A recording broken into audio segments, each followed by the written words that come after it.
Obviously, Brian, there's just no way to say it. A tough loss for the team. What's in that locker room, and what your thoughts taking away from this? Well, I mean, credit our opponent.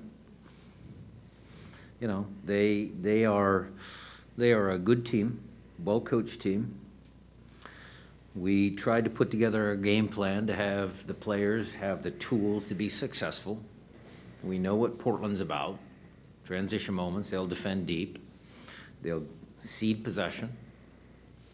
And Nate Skoda's goal in the 24th minute was classic Portland. So you're either going to say that they made a play, or you're either going to say that Coach Schmetzer didn't prepare his team for that. So it's one of those two. So I choose to, credit the Portland players for making a play. Because I think we've shown what Portland was about, how they were going to set up. The players all knew it. But unfortunately, this is sports. And players have to make plays. And so they made a play in the first half when we had multiple chances to get the game back at 1-1. And, even before they scored, we had some, again, half chances. Were we that clinical in the penalty box? No, I don't think we were. So, we didn't make that play, and they did. So credit to them. We'll stay on this side of the room. Roshan, and then Calkins.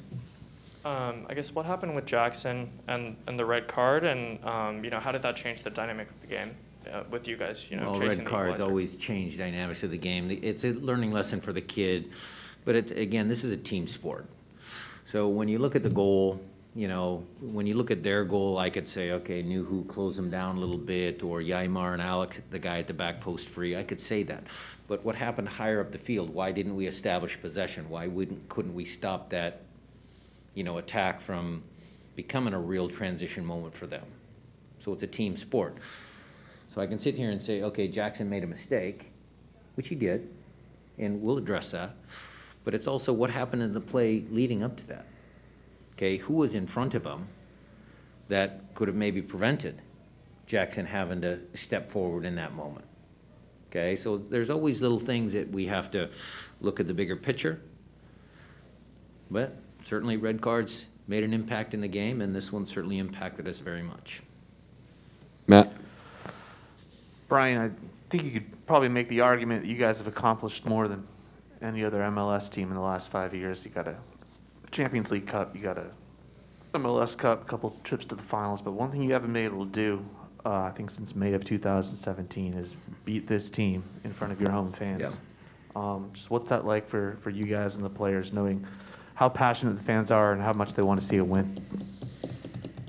Matt, that is one of the strangest storylines I've been around in a long time, where they've come up here and had our number, we've gone down there and had, I don't have an answer for that. I really don't. If you guys do, please let me know.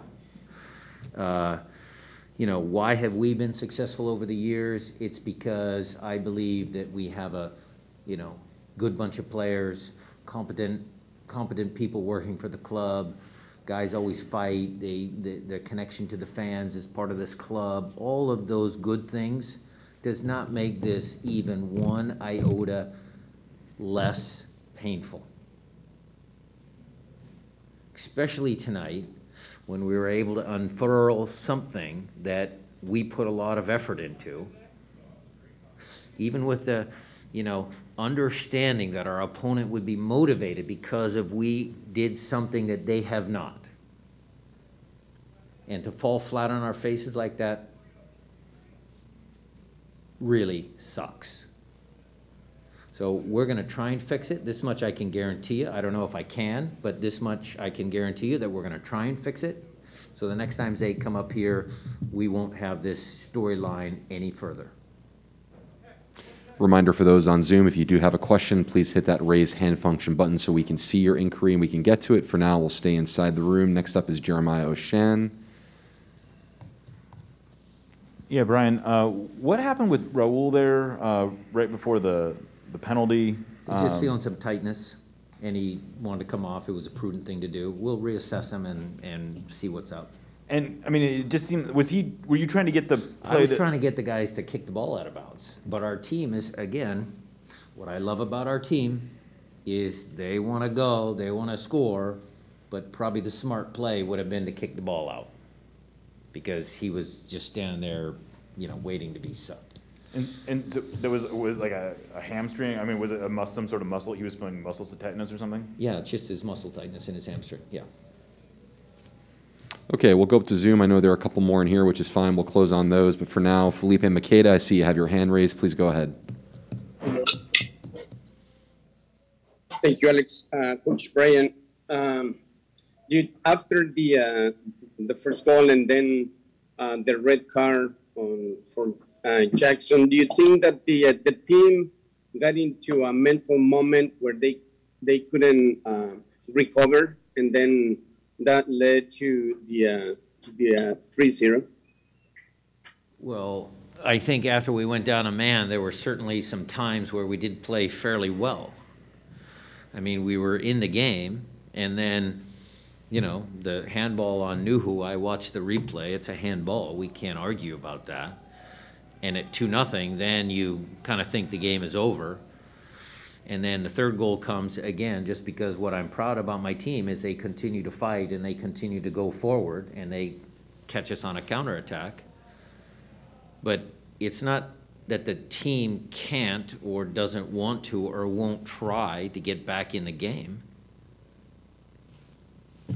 So, you know, I'm actually proud of the fight that the team has in them, even when they went to man down.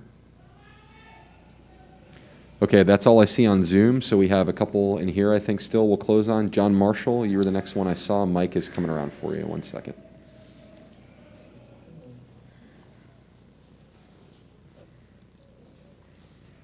Brian, I'm a little curious about some of the tactics, how that changed in the second half with the red card and some of the subs you brought on. At times it looked like you were playing with 3 center backs. At times it looked more like a 4-4-1. Can you kind of just elaborate a bit on? Sure, good question. So what I wanted to do was stick to 3-4, and with Nico it's 1-1, one forward plus Nico because he's all over, but 3-4-2. Look, a lot of guys would say, okay, you're down a guy, let's go 4-4-1. That's the more conservative approach. I brought Josh on. That's the one I'll reflect on, you know, putting Josh in that situation there. You know, 3 at the back was a tough spot for me to put Josh in, so I'll reflect on that. But I wanted to go 3-4-2 because I think sometimes that can be, you know, catch teams by surprise. They think you're just going to sit back. If you press with 2 forwards, you get 2 forwards on the field. Sometimes that works. Obviously, tonight it didn't. So maybe I have to re-examine that tactic. But that's what we were trying to achieve.